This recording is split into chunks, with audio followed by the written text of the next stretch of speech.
رمضان أمان وصفاء، رمضان سلوك وعطاء، أهلا بقدومك يا رمضان. رمضان كريم كريم كريم، شهر عظيم عظيم عظيم. رمضان كريم كريم كريم، شهر عظيم عظيم عظيم. اعوذ باللہ من الشیطان الرجیم، بسم اللہ الرحمن الرحیم۔ ذوالفقار ٹی وی کے پروگرام ڈاکٹر اور عالم کے ساتھ میں آپ کا میزبان ڈاکٹر سید حسن صادق آبدی اور میرے مہمان مولانا فدا حسین بخاری۔ آج اس رمضان ٹرانسمیشن کے اسپیشل سلسلے کی 20ویں پروگرام 20 رمضان المبارک ہے، اس میں آپ لوگوں کے سامنے حاضر ہیں اور ہم تمام ناظرین اور سامعین کو اپنی جانب سے مولا علی کی شہادت کا پرسہ بھی دیتے ہیں۔ اور انشاءاللہ آج اس پروگرام میں، کیونکہ آج شب 21 ہے پاکستان اور یہاں پہ بھی تقریباً مغرب کا وقت ہونے ہوا ہی چاہتا ہے 1-2 گھنٹے کے اندر، تو ہم آج شب 21 کے حوالے سے مولا علی علیہ السلام کی فضیلت، ان کی پھر شہادت کے انشاءاللہ کوئی تھوڑے سے واقعات، اور پھر آج شب 21 کے اگر ہمیں وقت کی کمی نہ ہوئی تو انشاءاللہ شب 21 کے جو اعمال ہوتے ہیں، ویسے تو مولانا صاحب نے شب 19 کو بتا دیا تھا، لیکن جن لوگوں نے نہیں دیکھا پروگرام اور وہ اگر مستفید ہونا چاہتے ہیں کہ آج کیا رات میں کون سے اعمال کرنے چاہیے، کیا کیا کرنا چاہیے، تو انشاءاللہ ہم کوشش کریں گے کہ اس کو بھی آپ کے سامنے پیش کریں۔ تو انشاءاللہ پھر اس پروگرام کو ہم چلیں گے، اس میں جیسا کہ آپ کو پتہ ہے کہ ہم اس میں اپنی لائیو کال بھی لیتے ہیں۔ واٹس ایپ کا نمبر ابھی تھوڑی دیر میں اسکرین پہ آ جائے گا، اس پہ آپ میسج بھی کر سکتے ہیں، لائیو کال بھی کر سکتے ہیں، یا آڈیو میسج بھی بھیجنا چاہیں تو بھیج سکتے ہیں، اس میں انشاءاللہ آپ کو اس میں شریک کر لیں گے۔ تو اس میں آپ کو کوئی بھی طبی مسئلہ ہو یا شرعی مسئلہ ہو رمضان المبارک کے حوالے سے یا بغیر کسی اور بھی حوالے سے اگر آپ پوچھنا چاہیں تو آپ اس نمبر پہ کال کر کے ہم سے کانٹیکٹ کر سکتے ہیں، تو ہم آپ کو کوشش کریں گے آپ کو اس پروگرام میں شریک کر لیں۔ السلام علیکم قبلہ، کیا حال چال ہیں؟ جی وعلیکم السلام ورحمۃ اللہ وبرکاتہ۔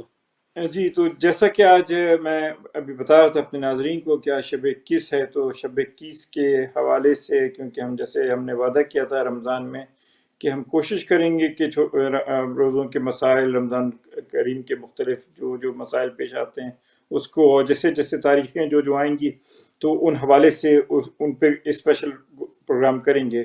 تو آج کیونکہ شب 21 ہے تو شب شہادت مولا علی علیہ السلام ہے، تو میں آپ سے درخواست کروں گا کہ اگر مولا کی فضیلت اور پھر ان کی شہادت کے واقعات پہ جس حد تک آپ روشنی ڈال سکیں، کیونکہ وقت بہت کم ہے۔ مولا علی کی جب فضیلت کی ہم بات کرتے ہیں تو اس کے لیے گھنٹہ، مہینہ، سال وہ سبھی کم پڑ جائیں، لیکن جو بھی ہمارے پاس مختصر سا وقت ہے اس میں میں آپ سے گزارش کروں گا مختصر سا جو بھی مولا علی کی فضیلت کے بارے میں بیان کر سکیں۔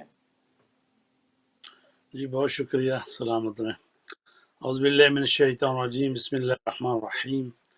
الحمد للہ رب العالمین، بارئ الخلائق اجمعین، والصلاة والسلام علی اشرف الانبیاء والمرسلین، سیدنا و نبینا و مولانا بالقاسم محمد، والصلاة والسلام علی اہل بیتہ الطیبین الطاہرین المعصومین۔ اما بعد فقد قال اللہ تبارک و تعالی فی کتابہ المجید والفرقان الحمید وقولہ الحق، ومن الناس من یشری نفسه ابتغاء مرضات اللہ واللہ رؤوف بالعباد۔ محترم ناظرین، سامعین، آپ خدمت سلام عرض کرتے ہیں۔ آج 20 رمضان ہے اور تھوڑی دیر بعد شب 21ویں رمضان شروع ہو جائے گی، اور شب شہادت مولا امیر المومنین علی علیہ الصلوۃ والسلام ہے۔ وہ ہستی کے جو دنیا میں آئے تو اللہ تبارک تعالیٰ کے گھر کعبہ میں پیدا ہوئے، اور دنیا سے گئے تو مسجد میں ان کی شہادت ضرب لگی ان کے سر اقدس پر۔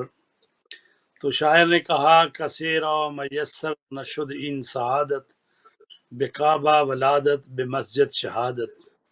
سبحان کائنات اللہ۔ میں کسی انسان کو یہ برتری اور فضیلت نصیب نہیں ہوئی کہ وہ آئے تو اللہ کے گھر میں اور دنیا سے جائے تو بھی اللہ کے گھر سے۔ اللہ کے گھر پہ تو یہ جی مولا کائنات علیہ السلام کا تو پوری زندگی کا سفر اللہ سے لے کر اللہ ہی تک ہے، اللہ کے گھر سے لے کر اللہ کے گھر تک۔ تو یہ وہ ہستی ہے کہ جس کے متعلق خود رسول کریم صلی اللہ علیہ وآلہ وسلم ارشاد اللہ فرماتے ہیں، اے علی تیری معرفت کا ما حق ہو، یا میرا پروردگار جانتا ہے یا میں جانتا ہوں۔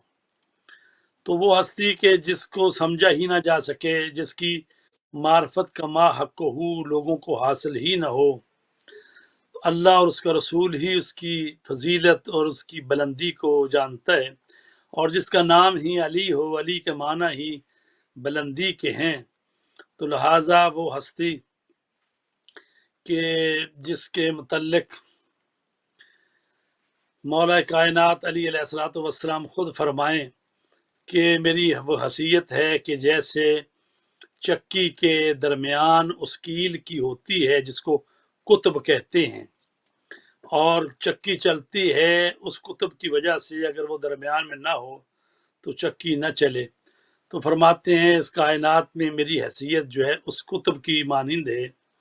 تو مولا کائنات جو قطب عالم امکان ہیں، جو سید الاوصیاء ہیں، جو ابو الائمہ ہیں، جو وسیع رسول ہیں، جانشین رسول ہیں، وہ ہستی کے جن کی شہادت ہے آج کی رات۔ تو میں ایک مکالمہ پیش کرتا ہوں۔ یہ مکالمہ ہوا ہے حجاج بن یوسف جو کہ گورنر تھا بنی امیہ کی حکومت میں، تو بہت ظالم انسان تھا۔ اس نے تقریباً کوئی 1.5 لاکھ انسانوں کا قتل کیا ہے، اور جب یہ خبیث مرا تھا تو اس کی قید میں یہ کوفہ میں 50,000 انسان اس کی قید میں تھے، جس میں 16,000 خواتین تھیں۔ اور یہ قید خانہ بھی کیا تھا، بس ایسے ہی وہ کھلے عام زیر آسمان جو ہے وہ ایسے باڑ سی لگائی ہوئی تھی، اسی میں لوگوں کو جمع کیا ہوا تھا، اور انتہائی ظالم تھا۔ اور اس کے متعلق عمر بن عبدالعزیز کہتا ہے کہ امت میں سب سے زیادہ ظالم جو ہے حجاج بن یوسف گزرا ہے۔ اگر پوری امت کے گناہ ایک پلڑے میں ڈال دیں اور دوسرے پلڑے میں حجاج بن یوسف کے ڈال دیں تو اس کا پلڑا بھاری نظر آئے گا۔ تو یہ حجاج بن یوسف جو تھا، یہ ملک ابن عبد الملک ابن مروان اس کے زمانے میں یہ گورنر تھا کوفے کا۔ تو اس ظالم کا یہ وتیرہ تھا کہ جو مولا علی علیہ السلام کے اصحاب ہوں یا ان کے شاگرد ہوں یا ان سے محبت کرنے والے ہوں، تو ان کو چن چن کر پکڑ کر مارتا تھا، قتل کرتا تھا۔ حضرت کمیل جن کے حوالے سے دعائے کمیل ہمیں ملی ہے، ان کو بھی اسی نے قتل کیا۔ حضرت کمبر حضرت علی کے جو غلام تھے ان کو بھی اس نے قتل کیا، بہت سارے لوگوں کو اس نے قتل کیا ہے۔ تو حضرت حرہ بنت حلیمہ سعدیہ، حضرت حلیمہ سعدیہ کی بیٹی ہے حرہ، جو کہ مولا علی کو ماننے والی تھی، اہل بیت کو ماننے والی تھی۔ تو اس کے متعلق اس کو پتہ چلا کہ وہ جو ہے وہ اہل بیت کی ماننے والی ہے، علی کا ذکر کرتی ہے، تو اس کو لے کر اس کے دربار میں آئے، اور جب اس کے دربار میں پہنچی ہیں حرہ بنت حلیمہ تو اس نے کہا حجاج نے کہ کیا تم حرہ بنت حلیمہ سعدیہ ہو؟ تو حرہ نے کہا فراست من غیر مومن، یعنی اگرچہ تو مومن نہیں ہے لیکن حدث و گمان مومن کی طرح لگایا ہے۔ حجاج کہتا ہے اللہ نے تمہیں میرے پاس بھیجا ہے، میں نے سنا ہے تو علی کو اصحاب رسول پر ترجیح دیتی ہے، اس کی کیا وجہ ہے؟ تو حرہ نے جواب دیا تمہیں غلط اطلاع دی گئی ہے، میں علی کو اصحاب پر ہی نہیں بلکہ علی علیہ السلام کو تو آدم پر، نوح پر، لوط پر، ابراہیم پر، داؤد پر، سلیمان و موسیٰ و حضرت عیسیٰ سب پر ترجیح دیتی ہوں۔ حجاج نے کہا افسوس ہے تجھ پر، اصحاب کی بات تو ایک طرف، تو اول العزم نبیوں پر بھی علی کو افضل سمجھتی ہے اور ترجیح دیتی ہے۔ اگر اس بات کو تو ثابت نہ کر سکی دلیل سے تو میں تیری گردن ابھی اتار دوں گا۔ یہ بتا کہ تو حضرت آدم سے علی کو افضل کیوں سمجھتی ہے؟ تو حرہ نے کہا میں علی کو آدم پر ترجیح نہیں دیتی، بلکہ اللہ تعالیٰ نے ترجیح دی ہے۔ قرآن مجید میں حضرت آدم علیہ السلام کے بارے میں اللہ تعالیٰ نے فرمایا وَعَصَىٰ آدَمُ رَبَّهُ فَغَوَىٰ، آدم نے اپنے رب کی معصیت کی اور گمراہ ہوئے، فغوا۔ جبکہ علی ابن ابی طالب کے بارے میں قرآن مجید میں سورہ دہر میں ارشاد فرمایا وَكَانَ سَعْيُكُمْ مَشْكُورًا، اور تمہاری سعی و کوشش اللہ کی قربت حاصل کرنے کے لیے تمہاری سعی و کوشش قابل تشکر ہے۔ حجاج نے کہا اچھا یہ بتاؤ کہ علی کو نوح اور لوط پر کیوں ترجیح دیتی ہو؟ حرہ نے کہا میں ترجیح نہیں دیتی، اللہ ترجیح دیتا ہے۔ سورہ تحریم قرآن مجید کا سورہ 66واں سورہ ہے، اس کی آیت نمبر 10 ہے، جس میں اللہ کہتا ہے ضرب اللہ مثلا للذین کفروا امرأۃ نوح وامرأۃ لوط کانتا تحت عبدین من عبادنا صالحین فخانتہما فلم یغنیا عنہما من اللہ شیئا وقیل ادخلا النار مع الداخلین۔ کافروں کے لحاظ سے اللہ نے مثال پیش کی ہے نوح کی بیوی کی اور حضرت لوط کی بیوی کی، جو ہمارے بندوں میں سے دو نیک بندوں کی زوجیت میں تھیں، تو انہوں نے ان سے غداری کی، تو ان دونوں نے یعنی حضرت نوح اور حضرت لوط نے ان دونوں کو یعنی نوح اور لوط کی بیویاں خدا کے عذاب سے کچھ بھی نہیں بچایا، اور کہا گیا کہ داخل ہو جاؤ دونوں آگ میں داخل ہونے والوں کے ساتھ۔ تو یہ قرآن مجید میں ہے کہ حضرت نوح اور حضرت لوط کی جو بیویاں ہیں ان کو اللہ نے بتایا ہے سورہ تحریم میں کہ وہ جہنمی ہیں، نبی کی بیویاں ہیں لیکن جہنمی ہیں۔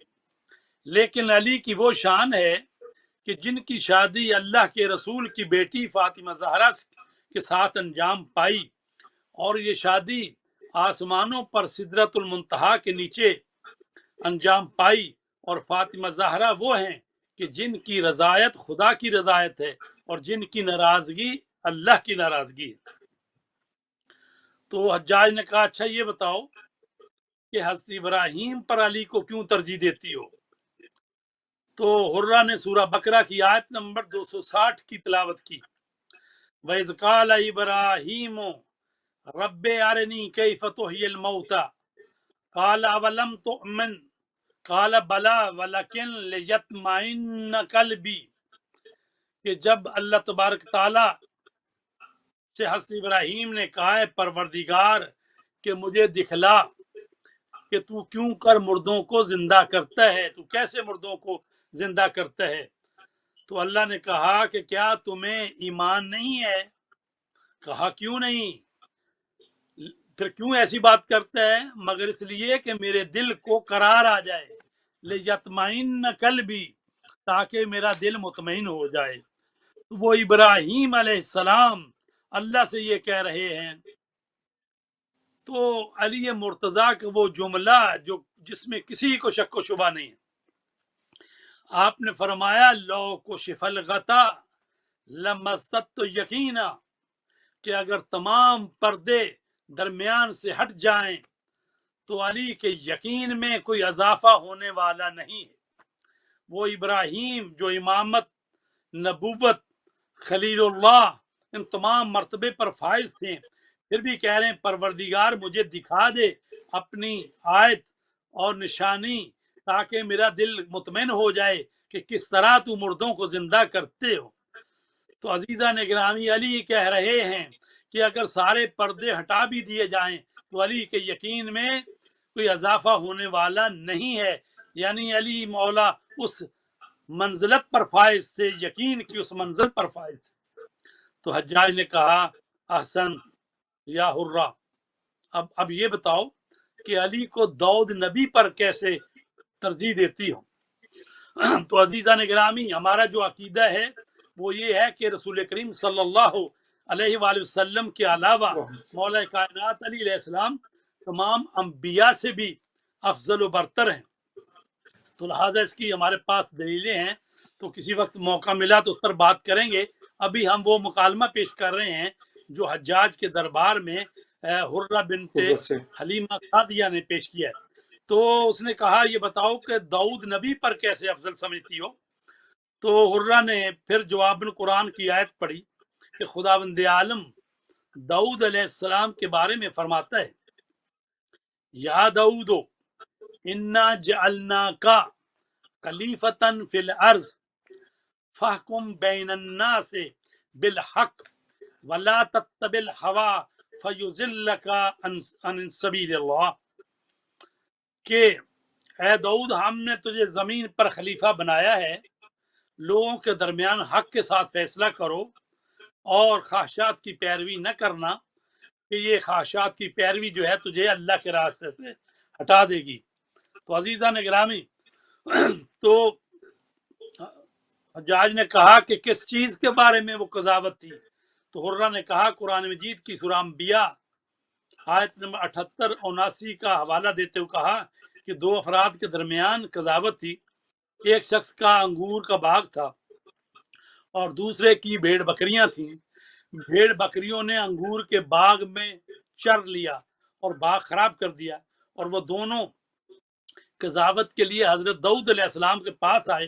حضرت داؤد نے حکم دیا کہ بھیڑ بکریاں بیچ کر باغ کے مالک کا نقصان پورا کیا جائے، لیکن ان کے بیٹے حضرت سلیمان نے کہا اے بابا جان، بھیڑوں کو بیچنے کی بجائے ان کے دودھ اور اون سے نقصان کو پورا کیا جائے تاکہ بھیڑوں کے مالک کو بھی کم نقصان ہو۔ قرآن مجید میں ہے وَدَاؤُدَ وَسُلَيْمَانَ اِذْ يَحْكُمَانِ فِي الْحَرْثِ اِذْ نَفَسَتْ فِيهِ غَنَمُ الْقَوْمِ وَكُنَّا لِحُكْمِهِمْ شَاہدِينَ فَفَهَمْنَا سلیمان، سورہ انبیاء کی آیت نمبر 80 ہے۔ تو داؤد اور سلیمان جب کہ دونوں فیصلہ کر رہے تھے کھیت کے بارے میں، جب لوگوں کی بھیڑیں اس پر راتوں رات گئیں اور ہم ان کے فیصلے کے دیکھنے والے تھے، اور اللہ کہتے ہیں ہم نے فیصلہ کرنے کی قوت و صلاحیت سلیمان کو دی تھی اور ان کو سمجھا دیا۔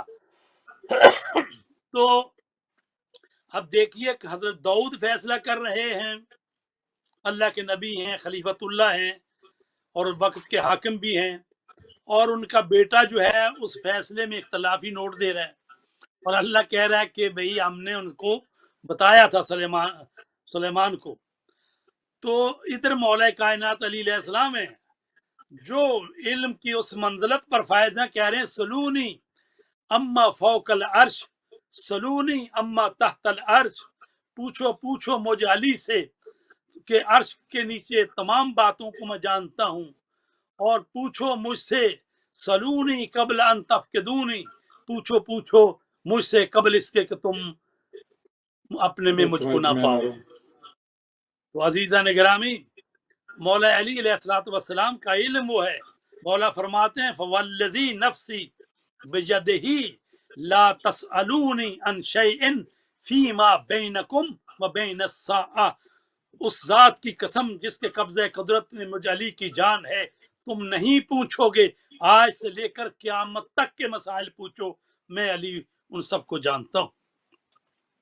فرماتے ہیں یا معاشر الناس سلونی قبل ان تفقدونی سلونی فإن عندی علم الاولین والآخرین، اے انسانوں پوچھ لو مجھ سے کہ میں اولین کا بھی علم رکھتا ہوں آخرین کا بھی علم رکھتا ہوں۔ تو عزیزان گرامی، یہ مولا کائنات علی علیہ السلام ہی ہیں جو فرماتے ہیں کہ اگر میرے لیے مسند علم بچھا دی جاتی تو میں اہل تورات کو تورات سے، اہل زبور کو زبور سے، اور اہل انجیل کو انجیل سے جواب دیتا، اور اہل قرآن کو قرآن سے، اور ہر کتاب بول کے کہتی کہ علی کا فیصلہ حق ہے۔ جزاک اللہ۔ تو عزیز گرامی، حرہ نے مزید کہا کہ رسول پاک نے فتح خیبر کے موقع پر حاضرین کو مخاطب ہو کر کہا تھا افضلکم و اعلمکم و اخزاکم علی، لوگوں یاد رکھو کہ تم میں افضل ترین، تم میں سب سے بڑے عالم اور تم سب سے بڑے قاضی علی۔ حجاج نے کہا احسنت حرہ، آفرین، یہ بتا کہ علی کو سلیمان نبی سے کیوں افضل سمجھتی ہے؟ حرہ نے کہا اس لیے کہ اللہ نے علی کو فضیلت دی ہے۔ سلیمان نبی نے کہا رب اغفر لی وہب لی ملکن لا ینبغی لأحد من بعدی انکا انت الوہاب، سورہ سعد آیت 38 نمبر سورہ ہے، آیت نمبر 35 ہے۔ تو حضرت سلیمان نے کہا پروردگار مجھے بخش دے اور مجھے ایسی سلطنت عطا کر دے جو میرے بعد کسی کی شان کے لائق نہ ہو، یقیناً تو بڑا عطا کرنے والا ہے۔ تو یہ تو حضرت سلیمان نبی اللہ سے ملک مانگ رہے ہیں، بادشاہت مانگ رہے ہیں، ایسی بادشاہت کہ جس میں ان کو پرندوں پر اور اسی طرح حیوانات پر، انسانوں پر، جنات پر، اور ان پر یعنی ان کو مسخر کر لیں۔ تو وہ تو اللہ سے یہ حکومت مانگ رہے ہیں، لیکن علی علیہ السلام کیا کہتے ہیں؟ کہتے ہیں طلقتک یا دنیا ثلاثن لا حاجت لی فیک فعند ذلک انزل اللہ تعالی فیہ، فرماتے ہیں اے دنیا میں نے تجھے 3 طلاقیں دی، لا حاجت لی فیک، مجھے تیری کوئی حاجت نہیں ہے۔ نہیں رہی۔ تو اس موقع پر فرمایا کہ یہ مولا علی علیہ السلام کے لیے یہ آیت نازل ہوئی ہے تلک الدار الآخرہ نجعلها للذین لا یریدون علوا فی الارض ولا فسادا والعاقبۃ للمتقین، وہ آخرت کا گھر ہے، اسے ہم قرار دیتے ہیں ان کے لیے جو زمین میں دوسروں پر چھا جانے کی خواہش نہیں رکھتے اور فساد نہیں کرتے، اور انجام کی بہتری پرہیزگاروں کے لیے ہے۔ تو عزیزان گرامی، حجاج بن یوسف نے حرہ بنت حلیمہ سعدیہ سے کہا کس دلیل سے تو عیسیٰ ابن مریم سے علی کو افضل سمجھتی ہے؟ حرہ نے کہا حضرت مریم کا جب حضرت عیسیٰ کو جنم دینے کا وقت قریب آیا تو وہ بیت المقدس میں موجود تھی، ان سے کہا گیا یا مریم اخرجی ھذا بیت العبادہ ولا بیت الولادہ، اے مریم اس بیت المقدس سے نکل جائیں، خارج ہو جائیں، یہ بیت عبادت ہے، یہ عبادت کا گھر ہے، لا بیت الولادہ، یہ بچوں کو پیدا کرنے کا گھر نہیں ہے، یہ زچہ خانہ نہیں ہے۔ تو حضرت مریم جو ہیں وہ وہاں سے چلی گئی، لیکن علی ابن ابی طالب کے لیے خانہ کعبہ کی دیوار اور شک ہوئی، اور جوف کعبہ میں علی مرتضیٰ کی ولادت ہوئی، اور علی علیہ السلام کی والدہ 3 دن کے بعد تشریف لائیں تو ان کی آغوش میں علی مرتضیٰ تھے۔ ایک وہ ہے بی بی جس سے کہا جا رہا ہے اللہ کے گھر سے چلی جائیے، یہ گھر جو ہے یہ بچوں کو جنم دینے کا گھر نہیں ہے، ایک وہ بی بی ہے جس کو گھر سے بلایا جا رہا ہے اور ان کے لیے خاص اہتمام کیا جا رہا ہے۔ خانہ کعبہ کی دیوار شک ہو رہی ہے اور وہ خانہ کعبہ کے اندر گر جاتی ہیں اور وہاں پر ان کی ولادت ہوتی ہے۔ اور دوسرا جواب جو ہے یہ دیا کہ حضرت عیسیٰ کے بارے میں سورہ معاہدہ کی آیت نمبر 116 ہے، اس میں کہا گیا ہے وَإِذْ قَالَ اللَّهُ يَا عِيسَى ابْنَ مَرْيَمَ أَأَنْتَ قُلْتَ لِلنَّاسِ اتَّخِذُونِي وَأُمِّي إِلَٰهَيْنِ مِن دُونِ اللَّهِ قَالَ سُبْحَانَكَ مَا يَكُونُ لِي أَنْ أَقُولَ مَا لَيْسَ لِي بِحَقٍّ۔ اور جب اللہ کہے گا قیامت کے دن اے عیسیٰ پسر مریم کیا تم نے لوگوں سے کہا کہ اللہ کے علاوہ مجھے اور میری ماں کو خدا بنا لو؟ تو وہ کہیں گے پاک ہے تیری ذات، مجھے یہ حق نہیں ہو سکتا کہ میں وہ بات کہوں کہ جو میرے لیے صحیح نہیں ہے۔ تو یہ تو قیامت تک کی بات ہے کہ حضرت عیسیٰ جو ہیں وہاں قیامت کے دن جواب دیں گے، لیکن علی کی وہ ذات ہے کہ جس نے اللہ کے ساتھ شرک کرنے والے نصیریوں کو انہیں اسی وقت قتل کیا اور ان کے فیصلے میں تاخیر نہیں کی۔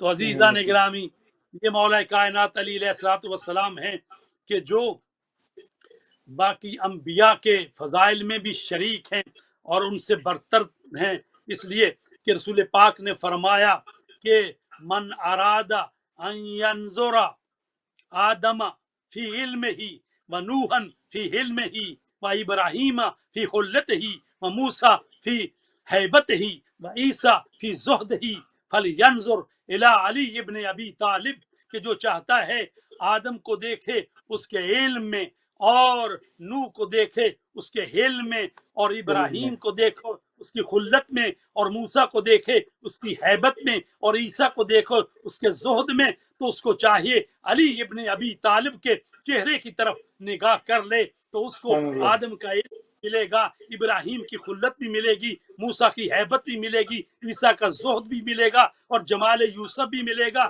علی مرتضیٰ جو ہیں وہ تمام انبیاء کے فضائل کا خلاصہ ہیں، یہ وہ علی مرتضیٰ ہیں۔ لیکن افسوس سبحان اللہ۔ اچھا، کہ آپ لوگ یہ پروگرام دیکھ رہے ہیں ذوالفقار ٹی وی پہ، ڈاکٹر عالم آج شب 21 کے حوالے سے خصوصی گفتگو مولا کائنات کے فضائل پہ مولانا صاحب فرما رہے ہیں۔ اگر آپ کے کوئی سوالات ہیں تو آپ واٹس ایپ کال کر سکتے ہیں 00447438378187، تو ہم اس پہ آپ کو کال لے لیں گے۔ اچھا قبلہ، جب ہم مولا علی کی فضیلت پہ بیان کرتے ہیں تو قرآن مجید میں ہمیں ایک سوال آیا تھا، تو میں نے کہا آپ کی گوش گزار کروں کہ قرآن مجید میں بہت ہی کلیئر کٹ کہا ہے کہ اگر تمہیں مدد کی ضرورت ہو تو اللہ کو پکارو۔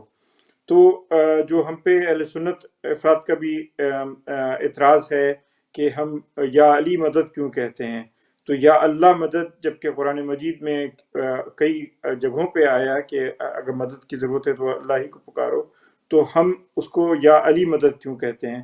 تو اس کا ذرا آپ جواب دے دیجیے گا۔ جی ایسا ہے کہ سورہ الحمد میں ہے ایاک نعبد و ایاک نستعین، اے پروردگار ہم تیری ہی بندگی کرتے ہیں، تجھی سے مدد چاہتے ہیں۔ اور پھر ساتھ ہی اگلی آیت ہے کہ کس چیز میں مدد چاہتے ہیں، اہدنا الصراط المستقیم، ہمیں سیدھے راستے کی رہنمائی کرتا رہ۔ دیکھیں یہاں پر دنیا میں اللہ تبارک تعالیٰ نے نظام اور سسٹم ہی ایسا بنایا ہے کہ کوئی بھی انسان جو ہے وہ دوسروں کی مدد کے بغیر جی نہیں سکتا۔ بے شک۔ اگر انسان وہ ہر کام میں نے خود ہی کرنا ہے تو ظاہر ہے کہ وہ روٹی کا ایک لقمہ حاصل کرنے کے لیے ابو علی سینا کہتے ہیں 70 آدمی کام کرتے ہیں تو تب جا کر انسان کے منہ میں وہ لقمہ پڑتا ہے۔ یعنی کچھ لوگ ہیں جو بیج بو رہے ہیں، اور پھر کچھ لوگ ہیں وہ فصل پک گئی تو اس کو لے کر آتے ہیں، اور پھر کچھ لوگ ہیں جو اس کو چکی پیستے ہیں، آٹا بناتے ہیں، پھر وہ آٹا گھر میں آتا ہے، پھر وہ جو ہے بیوی اس کو پکاتی ہے، پھر وہ دسترخوان پہ آتا ہے۔ تو حساب کریں تو کوئی 70 افراد کام کر رہے ہوتے ہیں تب جا کے وہ لقمہ منہ میں آتا ہے۔ تو لہٰذا نظام ہی ایسا ہے کہ کوئی دوسرے کی مدد کے بغیر رہ ہی نہیں سکتا اور نہ ہی کچھ کر ہی سکتا ہے۔ اچھا، تو چونکہ جو بھی اسباب ہیں ان کا مسبب الاسباب اللہ تعالیٰ کی ذات ہے، بے شک، کیونکہ بے نظام شک۔ نے بنایا ہے اور خلق اس نے کیا ہے، تو ہمیں بھی حکم ہے کہ اللہ تبارک تعالیٰ سے ہی مدد مانگو، ٹھیک ہے۔ لیکن اللہ یہ بھی کہہ رہا ہے وَاسْتَعِینُوا بِالصَّبْرِ وَالصَّلَاةِ، مدد چاہو صبر سے اور صلات سے۔ تو یہاں اللہ کہہ رہا ہے کہ وَاسْتَعِینُوا، کمک مانگو، بالصبر والصلاۃ، یعنی نماز اور روزے سے مدد حاصل کرو۔ تو اس کا مطلب یہ ہے کہ نماز اللہ نہیں ہے، روزہ بھی اللہ نہیں ہے، کہ اللہ خود ہی قرآن میں کہہ رہا ہے کہ مدد مانگو نماز اور روزے سے، اور دوسری آیت میں اللہ کہہ رہا ہے کہ ان تنصر اللہ ینصرکم ویثبت اقدامکم، ان تنصر اللہ، اگر تم اللہ کی مدد کرو گے تو اللہ تمہاری مدد کرے گا اور تمہارے قدموں کو ثابت قدم رکھے گا۔ تو یہاں کیا ہے، یہاں اللہ کی مدد نہیں ہے، اللہ تو وہ ذات ہے کہ جس کے بغیر کوئی کسی کی مدد کر ہی نہیں سکتا، تمام مدد اللہ ہی کی طرف سے آتی ہے، وہ چاہے کسی وسیلے سے آئے، مدد اللہ ہی کی ہوتی ہے، چونکہ لا حول ولا قوت الا باللہ العلی العظیم، کائنات میں کوئی حرکت نہیں ہے، کوئی قوت نہیں ہے مگر وہی جو اللہ سے ملتی ہے۔ تو کائنات میں ذرہ برابر جنبش حرکت سب اللہ ہی کی طرف سے آتی ہے۔ اور توحید افعالی کے ہم نے بات کی تھی کہ جس طرح اللہ اپنی ذات میں ایک ہے، اس طرح افعال میں بھی اسی سے ہی سب فعل ہوتے ہیں، اور اسی طرح صفات میں بھی ایک ہی ہے۔ تو کائنات میں کوئی بھی حرکت ہو رہی ہے تو اللہ کی دی ہوئی قوت و طاقت سے ہی ہو رہی ہے۔ تو لہٰذا جب یہ اللہ نے کہا کہ اللہ کی مدد کرو اور اللہ تمہاری مدد کرے گا، تو اس سے مراد اللہ کی مدد نہیں، اللہ کے دین کی مدد کرو۔ اللہ کی مدد کرو یعنی اللہ کے دین کی مدد کرو، دین کے پھیلانے میں اپنا کردار ادا کرو، امر بالمعروف کرو، نہی عن منکر کرو۔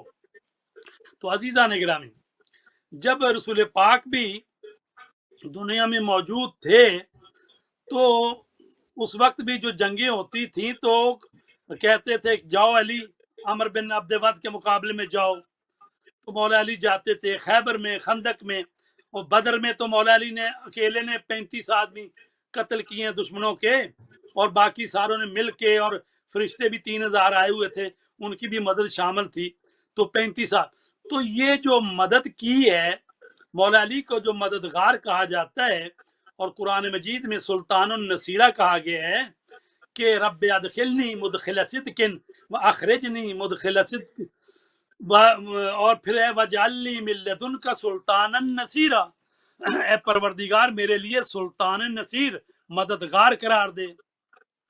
تو اللہ سے جب مددگار مانگ رہے ہیں تو وہ کون ہے مددگار؟ وہ مولا علی مرتضیٰ ہیں، رسول پاک کے مددگار ہیں۔ تو لہٰذا مولا علی علیہ السلام جو ہیں وہ رسول پاک کے مددگار ہیں، وہ دین کے مددگار ہیں۔ تو جب ہم ان سے مدد مانگتے ہیں تو وسیلے کے اعتبار سے مانگتے ہیں، اور اللہ نے فرمایا ہے یا ایھا الذین آمنوا اتقوا اللہ وابتغوا الیہ الوسیلہ، اے ایمان والو تقوی اختیار کرو، اللہ کی بارگاہ میں وسیلہ تلاش کرو۔ تو یہ وسیلے ہیں، سب سے بڑا وسیلہ جو ہے رسول پاک کی ذات ہے اور مولا علی کائنات علیہ السلام ہے، یہ وسیلے ہیں۔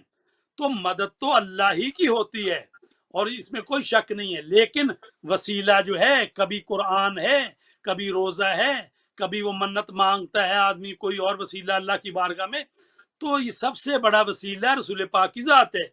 یہ جو ہم دعائے توسل پڑھتے ہیں اس میں کہتے ہیں یا وجیہن عند اللہ اشفع لنا، اے کریم، اے اہل بیت اطہار، آپ اللہ تبارک تعالیٰ کے نزدیک وجیہن ہیں اور آپ کی آبرو ہے، ہمارے لیے یہ سفارش کر دیں، ہمارے لیے یہ دعا کر دیں، ہماری مدد کیجئے کہ ہم صراط مستقیم پر قائم رہیں۔ تو لہٰذا مدد تو اللہ ہی کی ہے، لیکن وہ جس کے وسیلے سے ہوتی ہے، وہ چاہے اللہ کے فرشتے ہوں یا یہ پنجتن پاک ہوں یا انبیاء ہوں یا خود یہ مطلب ہے سورج جو ہے وسیلہ بنا ہوا ہے، اللہ نے سورج کی وجہ سے زمین روشن ہے اور حرارت ہے، یا تو یہ ساری چیزیں جو ہیں یہ اللہ نے جو پیدا کی ہیں، یہ سبب ہیں۔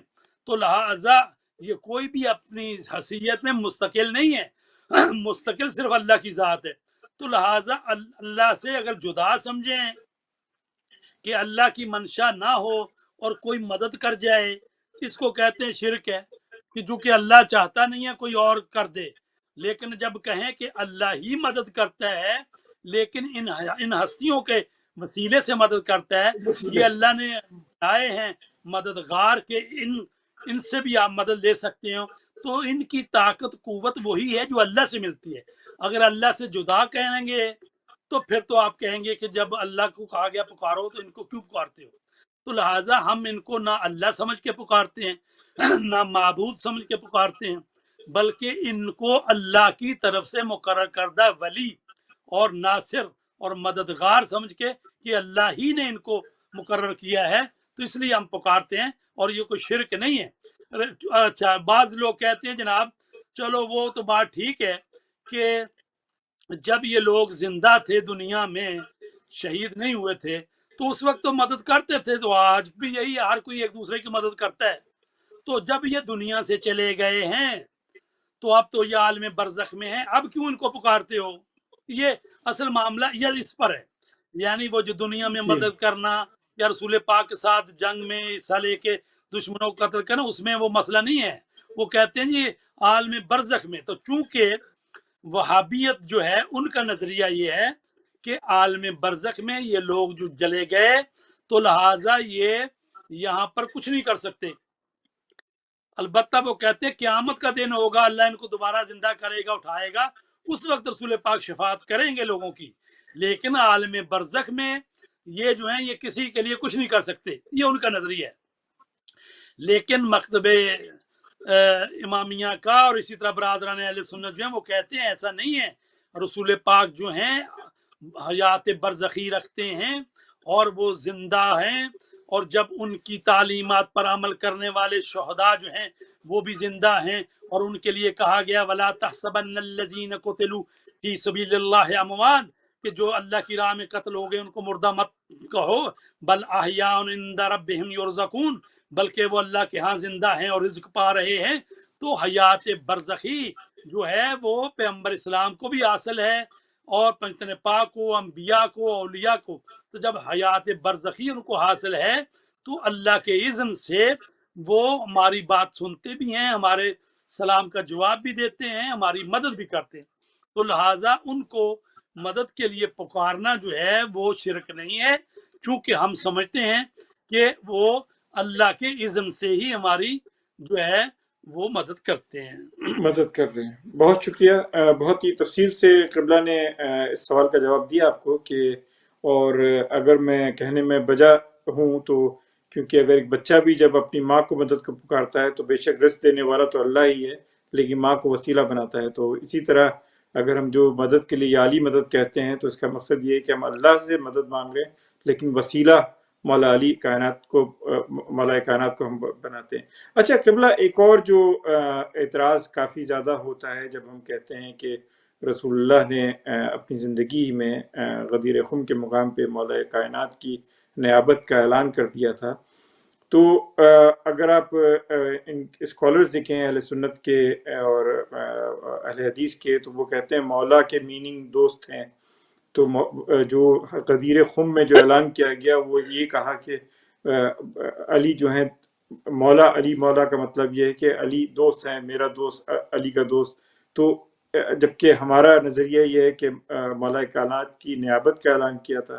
تو کیونکہ جو اگر شہادت مولا علی کائنات دیکھیں تو سلسلہ وہیں سے شروع ہوا جب غدیر خم سے لوگوں کو اس چیز کا یعنی ہضم نہیں ہوا، اور اس کا جو ایک اس کے خلاف شر انگیزی جو پیچھے سے شروع ہوئی مولا کائنات کے خلاف رسول اللہ کے انتقال کے بعد فوراً آپ نے دیکھا کہ جس طرح ان کے خلاف سازشیں شروع ہوئیں، ان کے اوپر ظلم ہوا، بی بی فاطمہ کی شہادت ہوئی اس میں۔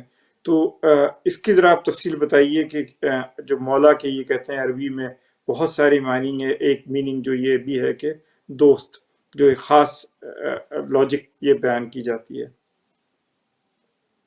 جی ایسا کہ مولا کے معنی بہت سارے ہیں عربی لغت میں۔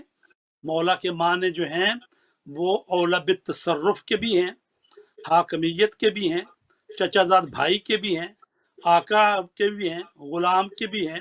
تو مولا کے معنی موالی جیسے دوست کے بھی معنی ہیں، مددگار کے بھی معنی ہیں، تو کچھ 26-27 معنی اس کے ہیں۔ لیکن یہ ہے کہ جب کوئی الفاظ استعمال ہوتا ہے تو قرینہ حالیہ دیکھنا پڑتا ہے داخلی طور پر، اور پھر یہ ہے کہ اس وقت حالات کیا تھے۔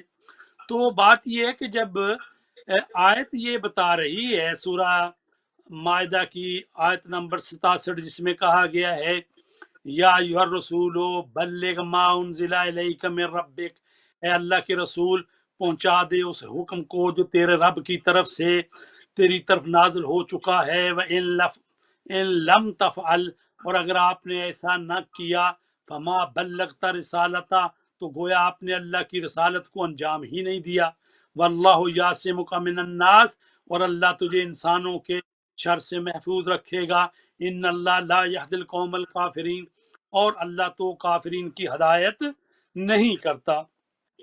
تو ظاہر ہے کہ یہ وہ بات جو وہ کہتے ہیں کہ مولا کے معنی دوست کے ہیں، وہ ان آیتوں کے ساتھ سازگار نہیں ہے۔ چونکہ یہ پہلی بات تو ہے کہ یہ خالی یہ لوگوں کو وہاں پر ٹھہرا کے اور کڑکتی اور چلچلاتی دھوپ میں کھڑا کر کے اور 1.5 گھنٹے 2 کا خطبہ دے کر اور پھر یہ ساری باتیں کر کے کہ مجھے اللہ کا پیغام آ گیا ہے اور میں جانے والا ہوں اور میری نصیحت کو سن لو، اور پھر یہ کہنا کہ میں 2 چیزیں چھوڑ کے جا رہا ہوں، اللہ کی کتاب اور اہل بیت، اور یہ ساری باتیں کر کے پھر کہنا کہ جس کا میں دوست ہوں اس کا اہلی ہے۔ یہ کون سی کوئی نئی بات تھی کہ جو پچھلے 23 سال میں نہیں فرمائی تھی کہ بھی سارے مومن بھائی بھائی ہیں، سارے ایک دوسرے کے دوست ہیں؟ تو یہ کوئی ایسی بات نہیں تھی جس کی وجہ سے رسول پاک کی رسالت داؤ پہ لگی ہوئی ہے۔ اور آیت کہہ رہی ہے کہ اگر آپ نے یہ پیغام نہیں پہنچایا تو گویا آپ نے اللہ کی رسالت کو نہیں پہنچایا، اور پھر اس پیغام کو پہنچانے میں ڈر خطرہ یہ تھا کہ رسول پاک کی دشمنی میں لوگ رسول پاک پر حملہ نہ کر دیں، اور اللہ کہہ رہا ہے کہ واللہ یعصمک من الناس، میں تجھے انسانوں کے شر سے بچاؤں گا، اور جو ہدایت کافر ہیں منکر ہیں وہ ان کی تو ہدایت ہی نہیں کروں گا۔ تو لہٰذا یہ اس سے کبھی سازگار نہیں ہے۔ تو پھر یہ ہے کہ جب صرف دوست کی بات تھی تو پھر حضرت ابو بکر اور حضرت عمر جب آئے ہیں حضرت علی کو مبارکباد دینے کی، تو انہوں نے کہا بخن بخن لک یا ابن ابی طالب، کہ مبارک ہو آپ کو اے فرزند ابو طالب، قد اصبحتا، آپ نے اس حال میں صبح کی کہ مولایا و مولا کل مومن و مومنتن، کہ آج سے آپ ہر مومن مرد اور ہر مومنہ عورت کے مولا قرار پا گئے۔ تو خالی دوست پر یہ اتنی مبارکبادیں، پھر رسول پاک نے کہا علی کے لیے خیمہ لگاؤ، اور لوگوں سے کہا بیعت کرو، 1,40,000 کا تقریباً روایتیں ہیں۔ تو اسی لیے تو 3 دن لگ گئے وہاں پر، چونکہ ہر 2 گھنٹے بعد نماز آ جاتی ہے، ظہر پھر عصر پھر مغرب عشاء، لوگ آتے تھے، لین لگی ہوئی ہے، حضرت علی کے خیمے میں آ رہے ہیں۔ مطلب ابھی جو ہیں کوئی 10,000 بندہ آیا تو اگلی نماز کا ٹائم ہو گیا، 10,000 پھر آیا تو اگلی کا ہو گیا۔ تو لہٰذا 3 دن تک وہاں رہے لوگ، حضرت علی کو سلام کرتے رہے یا امیر المومنین کہہ کے ان کے ہاتھ پر بیعت کرتے رہے، مبارکبادیں دیتے رہے۔ تو یہ تو بات نہ ہوئی کہ بھی کہا جس کا میں دوست اس کا علی دوست۔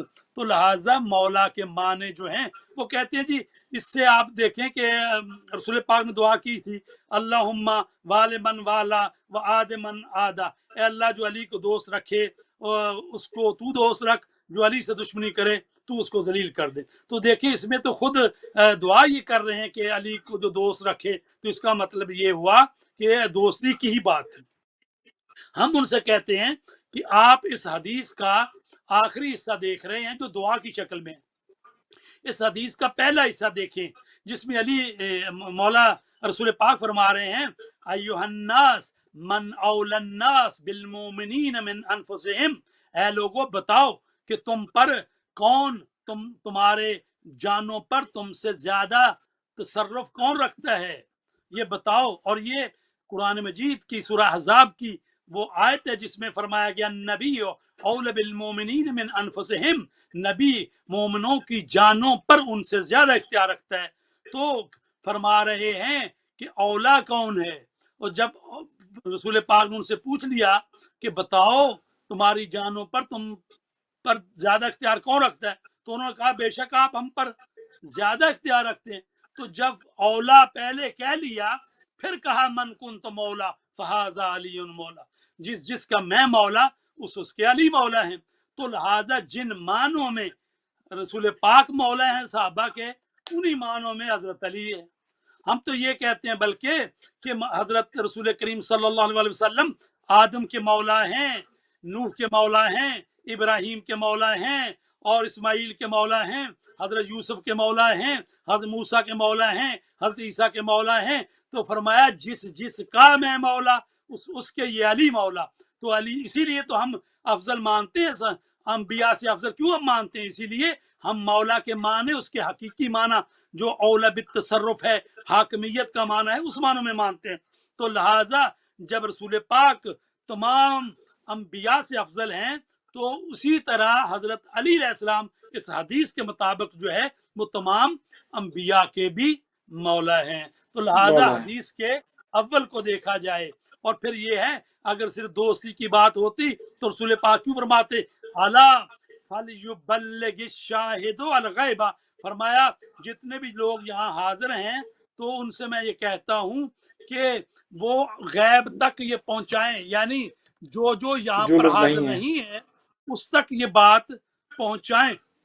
اور پھر جب یہ بات کہہ چکے تو اس کے بعد جبرائیل دوبارہ نازل ہوئے اور سورہ مائدہ کی آیت نمبر 3 جو ہے وہ انہوں نے پڑھ کے رسول پاک کو سنائی، الیوم یائس الذین کفروا من دینکم فلا تخشوہم واخشونی الیوم اکملت لکم دینکم واتممت علیکم نعمتی ورضیت لکم الاسلام دینا۔ فرمایا آج کے دن، یعنی آج کا دن کون سا دن؟ کہ جب علی کی ولایت کا اعلان ہو گیا، علی کی امامت کا اعلان ہو گیا، علی کی مولائیت کا اعلان ہو گیا ہے، تو آج کے دن کافر تمہارے دین سے مایوس ہو گئے ہیں۔ فلا تخشوہم، اب ان سے نہ ڈرو، وخشونی، اب مجھ سے ڈرو۔ اللہ کہہ رہا ہے مجھ سے ڈرو، ان سے نہ ڈرو۔ اور اس سے کیا مراد ہے کہ مجھ سے ڈرو، کافروں سے نہ ڈرو، کافر تمہارے دین کا کچھ نہیں بگاڑ سکتے، اس لیے کہ دین کے محافظ کا اعلان ہو گیا ہے، دین کا جو مولا و آقا ہے اس کا اعلان ہو گیا ہے، وہ اس کی حفاظت کرے گا۔ تو اب کافر تو اس کا کچھ نہیں بگاڑ سکتے، لیکن تم تقوی اختیار کرو، مجھ سے ڈرتے رہو۔ آج جو قول و قرار کر رہے ہو، آج جو بیعت کر رہے ہو، آج جو مبارکبادیں دے رہے ہو، کل کو مکر نہ جانا، بخشونی، مجھ سے ڈرو، مجھ سے ڈرو۔ تو لہٰذا الیوم اکملت لکم دینکم واتممت علیکم نعمتی ورضیت لکم الاسلام دینا، آج میں نے دین کو مکمل کر دیا، اپنی نعمت کو پورا کر دیا، اور میں آج اسلام سے راضی ہو گیا کہ وہ تمہارے لیے دین رہے گا۔ تو عزیزان گرامی، اس موقع پر رسول پاک نے کہا اللہ اکبر علی اکمال الدین و اتمام النعمہ ورضا الرب برسالتی و ولایت علی ابن ابی طالب بعدی، اللہ اکبر، اللہ اکبر، اس بات پر کہ دین کامل ہو گیا، نعمت پوری ہو گئی، اور اللہ جو ہے میری رسالت سے راضی ہو گیا، اور اس بات پر راضی ہو گیا کہ میرے بعد علی کی ولایت اور امامت ہوگی۔ تو عزیزان گرامی، یہ کہتے ہیں مولا کے معنی کچھ سوالات، میں ایک منٹ ذرا جی مجھے دیں کہ مولا جی کے سوری، معنی یہ کہتے ہیں دوست ہیں۔ تو حسان بن ثابت جو رسول پاک کے شاعر تھے وہ وہیں پر موجود تھے، ان سے رسول پاک نے فرمایا کہ اے حسان کچھ کہو، تو اس نے کیا کہا، میں چھوڑ دیتا ہوں باقی ساری چیزیں، لمبا ہے قصیدہ۔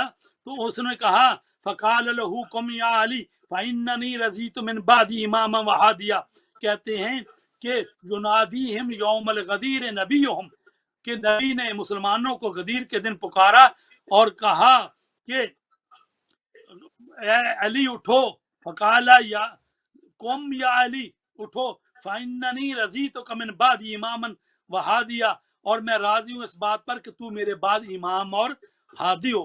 تو لہٰذا مولا کے معنی اس وقت جو عرب تھے اور صحابہ کرام تھے، حسان بن ثابت تھے، وہ تو مولا کے معنی اولا بالتصرف اور مولا ہی سمجھ رہے تھے، اسی لیے تو وہ حسان کہہ رہے ہیں کہ امام اور ہادی کا لفظ استعمال کیا۔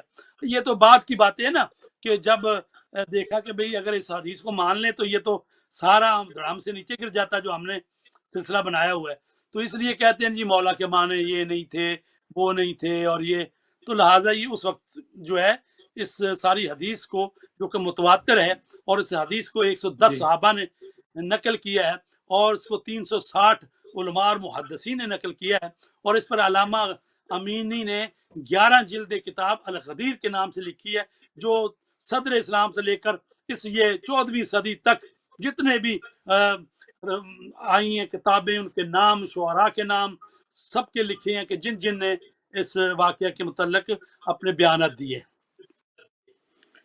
بہت شکریہ مولانا فدا حسین بخاری صاحب نے بہت تفصیل کے ساتھ اس اعتراض کا مقصد جو کہتے ہیں کہ مولا کے معنی دوست ہیں، بہت تفصیل سے قرآن مجید کے حوالے سے اور احادیث کے حوالے سے اس کا جواب دیا، بہت تفصیل سے۔ اچھا قبلہ کچھ سوالات تھے جو کہ جی کل جب ہم بات کر رہے تھے، کیونکہ آج کل کورونا کی وجہ سے لوگ یہ بار بار ہی سوال کر رہے ہیں۔ گاگلز کا ایک تو یہ پوچھا تھا کہ گاگلز ایک تو یہ کہ پانی سے غرارہ کرنا یا نمک کے پانی سے، یا کچھ دوائیں ہوتی ہیں جس سے گاگلز، تو اس کی کیا اجازت ہے؟ ایک تو یہ پوچھا، اور دوبارہ پھر ایک صاحبہ نے پھر پاکستان سے یہ پوچھا تھا کہ اسٹیم انہیلیشن، کیونکہ پانی حلق کے نیچے تو نہیں جا رہا ہے، وہ اسٹیم کی اس کی کیوں اجازت نہیں ہے؟ اس کی آپ نے ویسے تو بتایا تھا کہ اس کی اجازت نہیں کیونکہ حلق سے جا سکتا ہے، لیکن انہوں نے اس کا سوال بھی پوچھا تھا کہ اس کی ذرا وضاحت کر دیجئے۔ تو یہ پہلے کرتے ہیں، ایک اور بھی سوال ہے، کال ہے میرے پاس، وہ بھی میں آپ کے ساتھ لے لوں گا۔ جی ہم پہلے یہ جواب دے چکے ہیں کہ اصل بات یہ ہے کہ حلق سے نیچے کھانے پینے کی چیز یا پانی یا تری وہ نہیں پہنچنی چاہیے۔ تو اگر کوئی گرارے کرتا ہے یا برش کرتا ہے، تو اگر وہ حلق سے نیچے نہیں پہنچتی، وہ منہ میں ہی گرارے کر کے باہر پھینک دیتا ہے، تو ظاہر ہے کہ اس سے تو روزہ باطل نہیں ہوتا۔ اور سٹیم بھی جو ہے اگر وہ لی جائے، اگر ناک سے وہ اس طرح سے جا رہی ہے کہ وہ مطلب جیسے پانی جو ہے وہ حلق تک پہنچ رہا ہے، تو اس صورت میں یہ جائز نہیں ہے۔ وإلا اگر یہ صورت نہیں ہے تو ظاہر ہے کہ اصل معاملہ تو ہے کہ حلق سے پانی نیچے نہیں اترنا چاہیے، اور غذا نیچے نہ یا اس چاہے، طرح وہ اس کا معاملہ تھا، وہ میں نے بتا دیا۔ بہتر ہے۔ اچھا یہ کال ہے، اس کو ہم سن لیتے ہیں، یہ ریکارڈ سے۔ Assalamualaikum Asaf. I would like to ask you, are you allowed to take an inhaler while you're fasting? Thank you very much. اچھا یہ کسی بچے نے پیغام بھیجا ہے آپ کو کہ روزے کی حالت میں، یہ آپ ویسے تو جواب دے چکے تھے لیکن پھر بھی آج وضاحت دوبارہ کر دیں، ہو سکتا ہے کچھ ناظرین و قارئین سامعین نے نہ دیکھا ہو، کہ کیا روزے کی حالت میں انہیلر لیا جا سکتا ہے؟ جی روزے کی حالت میں انہیلر لیا جاتا ہے، لیا جا سکتا ہے، البتہ وہ انہیلر جس میں دوائی ہوتی ہے اور وہ خشک پاؤڈر کی شکل میں ہوتی ہے۔ اگر کوئی ایسا انہیلر ہے جس میں کوئی پانی کی شکل میں ہو یا کچھ مواد ہو تو وہ نہیں، لیکن جو انہیلر جو ہے وہ کہ جو صرف یعنی پھپھڑوں میں جاتی ہے وہ دوائی اور غذا کی نالی میں نہیں جاتی، تو وہ انہیلر لیا جا سکتا ہے۔ اچھا اس کی تھوڑی وضاحت کر دیجئے، کیونکہ دو ٹائپ کے انہیلرز آتے ہیں، ایک کہلاتا ہے ڈرائی پاؤڈر انہیلر اور ایک ہوتا ہے نارمل انہیلر۔ تو کیا آپ یہ کہنا چاہ رہے ہیں کہ ڈرائی پاؤڈر انہیلر ہی لے سکتے ہیں، دوسرے انہیلر نہیں لے سکتے ہیں؟ جی ظاہر ہے کہ جس میں اگر کوئی دوائی کے ساتھ دوائی سے یا پانی سا بھی نکل رہا ہے تو ظاہر ہے کہ پانی تو نہیں مالک کے نیچے گزارنا، تو لہٰذا وہی جو خشک پاؤڈر والا ہے انہیلر وہ لے سکتے ہیں۔ وہ لے سکتے ہیں بے شک، یعنی وہ دوا کے طور پہ بھی، جس طرح سیلبیٹامول جو ہوتا ہے انہیلر، دو ٹائپ کے ہوتے ہیں، ایک ڈرائی پاؤڈر کا بھی آتا ہے اور ایک ویسا نارمل جو انہیلر بہت کامنلی یوز ہوتا ہے، تو آپ کہہ رہے ہیں کہ وہ نہیں لیا جا سکتا ہے۔ ٹھیک ہے۔ اچھا وقت کی تنگی ہو رہی ہے، لیکن میں چند منٹ میں اگر آپ مولا کائنات کی شہادت کے متعلق واقعات جو ہوئے اگر آپ مختصراً اس کا بھی بیان کر دیں تو، کیونکہ شب 21 ہے، اور اعمال کا میرے خیال میں آپ مختصراً بتا دیں جو 19 تاریخ کو کہا تھا، اس کے بعد شہادت کا کر کے پھر انشاءاللہ ہم اپنے اس سلسلے کو سمیٹ لیں گے آج۔ جی حضرت مولا امیر المومنین علی علیہ الصلوۃ والسلام 19 رمضان، مولا رمضان کے مہینے میں ان کو معلوم تھا کہ اس مہینے میں میری شہادت ہونے والی ہے، تو آپ افطار کرنے کے لیے اپنے بچوں کے ہاں کسی نہ کسی کے ہاں افطار کرتے تھے۔ جس رات آپ کو ضربت لگی ہے اس رات آپ اپنی بیٹی حضرت ام کلثوم کے ہاں مہمان تھے، تو بی بی نے جب افطار کا سامان دیا تو 2 جو کی روٹیاں تھیں اور ایک دودھ کا پیالہ تھا اور ایک پلیٹ میں وہ نمک رکھا ہوا تھا۔ جب مولا کائنات علیہ السلام نے دیکھا تو کہا بیٹی تو جانتی ہے کہ تیرا باپ ایک وقت میں 2 غذائیں نہیں کھاتا، لہٰذا ایک غذا کو اٹھا لو۔ تو بی بی نے جو دودھ کا پیالہ تھا وہ اٹھا لیا۔ تو بی بی روایت کرتی ہیں کہ میرے بابا نے چند لقمے نمک کے ساتھ جو کی روٹی کے کھائے اور اس کے بعد اپنی عبادت میں مصروف ہو گئے، لیکن آپ آج بار بار کبھی نماز پڑھتے تھے، کبھی باہر آ کر آسمان کی طرف دیکھتے تھے، اور کبھی لا حول ولا قوت الا باللہ العلی العظیم پڑھتے تھے، اور کبھی سورہ یاسین کی تلاوت کرتے تھے۔ جب میں نے ایسی حالت میں دیکھا کہ کہا کہ بابا جان کیا بات ہے، آج ہم آپ کو اس حالت میں دیکھ رہے ہیں کہ جیسے آپ پریشانی کی حالت میں ہیں، تو کہا کہ ہاں یہ آج کی وہی رات ہے کہ جس کا مجھ سے وعدہ کیا گیا تھا۔ تو بی بی کہتی ہیں کہ ایسے میں حضرت امام حسن مجتبیٰ بھی آ گئے، اور جب مولا کائنات علی علیہ السلام بتا رہے ہیں کہ آج کی رات جو ہے یہ وہی رات ہے کہ جس کا وعدہ کیا گیا تھا، تو عزیزان گرامی حضرت بی بی ام کلثوم کہتی ہیں بابا جان پھر آج نماز جماعت پڑھانے کے لیے نہ جائیں، کسی دوسرے کو بھیج دیں۔ تو آپ نے فرمایا نہیں بیٹی، اللہ کی قضا سے فرار ممکن نہیں ہے۔ تو عزیزو، اب جو حضرت مولا مشکل کشا گھر سے باہر نکلنا چاہتے ہیں، ایک مرتبہ وہ بطخیں جو گھر میں پالی ہوئی تھیں انہوں نے چیخ و پکار شروع کر دی اور اپنی منکار سے مولا کی ابا کو پکڑنا شروع کر دیا۔ تو جب دیکھا گیا کہ اس طرح سے وہ پکار کر رہی ہیں تو مولا نے کہا ان کو مت روکو، یہ نوحہ کر رہی ہیں، ابھی تھوڑی دیر بعد یہاں نوحہ کی آوازیں آئیں گی۔ تو ایسے عالم میں حضرت امام حسن نے کہا بابا میں آپ کے ساتھ جا سکتا ہوں۔ کہا نہیں میرے بیٹے تم یہیں پر رہو۔ عزیزان گرامی حضرت امام علی علیہ السلام جب آئے ہیں مسجد کوفہ میں تو دیکھا کہ مسجد میں تاریکی تھی، تو آپ نے چند رکعت نماز پڑھی اور اس کے بعد گلدستہ اذان پر اذان دینے کے لیے آپ چلے گئے۔ حالانکہ آپ کا مؤذن موجود تھا، لیکن مولا کائنات چاہتے تھے یہ آخری وقت کی اذان خود دے۔ مولا نے اذان کہی، اپنے رب کی توحید کی آواز بیان کی، اللہ اکبر کہا۔ کوفہ کے ہر گھر میں یہ اذان سنی گئی۔ اب جب نیچے اترے اور آپ نے چراغ روشن کیے، لوگوں کو جگانا شروع کیا، کہا الصلاۃ الصلاۃ۔ آپ نے دیکھا کہ عبد الرحمن ابن ملجم جو تھا وہ اوندے منہ لیٹا ہوا تھا اور اس نے اپنی تلوار چھپائی ہوئی تھی۔ آپ نے فرمایا اٹھو الصلاۃ، نماز کا وقت ہوا۔ یہ کس طرح سے سوئے ہوئے ہو؟ یا دائیں کروٹ لیٹو یا بائیں کروٹ لیٹو، یہ سونا شیطان کا سونا ہے۔ اور آپ نے یہ بھی فرمایا کہ مجھے معلوم ہے کہ تو نے کیا چھپا رکھا ہے اور کس ارادے سے آئے ہو۔ عزیزان گرامی جب ابھی اذان ہو چکی ہے اور لوگ آ رہے ہیں کہ باجماعت نماز پڑھیں، ایسے میں مولا کائنات علی علیہ السلام محراب عبادت میں چلے گئے اور آپ صبح کی نماز سے پہلے جو 2 نفل پڑھے جاتے ہیں وہ پڑھنے شروع کیے۔ اب جب آپ پہلی رکعت کے پہلے سجدے سے میرے آقا نے اپنا سر اٹھایا تو یہ لعین، یہ اشکل اشکین، یہ عبد الرحمن ابن ملجم آگے بڑھا۔ اس نے اپنی تلوار کی ضرب میرے آقا کے سر پر ماری۔ تلوار اتنی گہری تھی کہ اس کا زخم جو تھا مولا کی پیشانی تک پہنچا۔ ایک مرتبہ آواز گونجی فزتو رب الکعبہ، رب کعبہ کی قسم میں تو کامیاب ہو گیا۔ عزیزو جب تلوار کی ضرب لگی مسجد کوفہ کے دروازے ہلے، زمین و آسمان میں ایک لرزہ آیا، جبرائیل امین کی آواز آئی تحدمت واللہ ارکان الہدا، خدا کی قسم ہدایت کے ارکان گر گئے۔ قتلا ابن عم المصطفیٰ، قتلا وسیع المصطفیٰ، رسول پاک کے چچا زاد بھائی کو قتل کر دیا گیا، وسیع مصطفیٰ کو قتل کر دیا گیا۔ عزیزو یہ آواز جب پہنچی کوفہ کی فضاؤں میں، لوگ اپنے گھروں سے دوڑتے ہوئے مسجد کی طرف آئے۔ حسن اور حسین بھی مسجد کی طرف آئے۔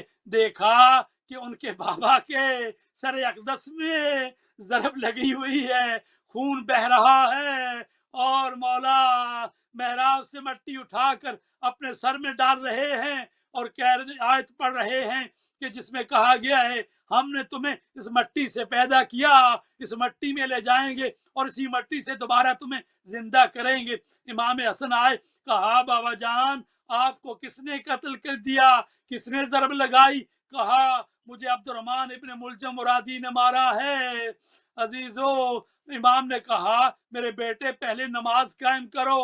آپ نے نماز پڑھائی اور حضرت علی نے بیٹھ کر نماز پڑھی۔ جب نماز پڑھ چکے، خون اتنا جاری تھا اور ایک پٹی باندھی گئی، اور مولا کائنات وہ ہستی کہ جس نے در خیبر کو اپنی انگلیوں سے اکھاڑ دیا تھا، ان کو ایک دری کے اوپر ان کو لٹایا گیا لے جانے کے لیے۔ ایسے وقت میں عبد الرحمن ابن ملجم کو پکڑ کر لائے گئے تو امام نے کہا اے عبد الرحمن، کیا میں تیرا اچھا امام نہیں تھا؟ کیا تم نے وہ احسانات بھلا دیے جو میں نے تجھ پر کیے تھے؟